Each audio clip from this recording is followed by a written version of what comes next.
মা সব বাসনগুলো মেজে দিয়েছি। হ্যাঁ হয়ে গেছে বাসন মাজা? হ্যাঁ এবার আমাকে 200 টাকা দাও। ও 200 টাকা, দাঁড়া দাঁড়া দিচ্ছি।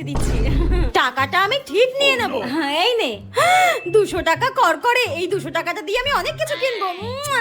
থ্যাংক ইউ মা। 2 দিন পর লে লে লা লা লা লা। টেপি শোন না, হ্যাঁ দুধওয়ালা এসেছে, ওনাকে আজকে সারা মাসের দুধের টাকাটা দিতে হবে। হ্যাঁ তো আমি কি করব?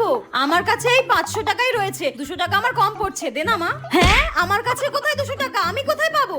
নেই মানে? দুদিন আগে যে আমি তোকে বাসন মাজলি বলে 200 টাকা দিলাম, ওই টাকাটা কই গেল? দে ওটা। হ্যাঁ ওই 200 টাকাটা, ওটা তো তুমি আমাকে দিয়েছিলে মা। তাড়াতাড়ি দে, মানুষটা বাইরে দাঁড়িয়ে আছে।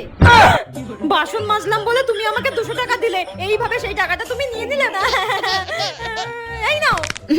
দেখলি তো এক ঢিলে 2 পাখি কিভাবে মারলাম? বাসনও মাজালাম, টাকাও নিয়ে নিলাম। ঠিক আছে আমি দুধওয়ালাকে টাকাটা দিয়ে আসি, যাই। দেখ কেমন লাগে। ফ্রিতে বাসন মাজিয়ে নিল, ধরবেন ভাল লাগে না।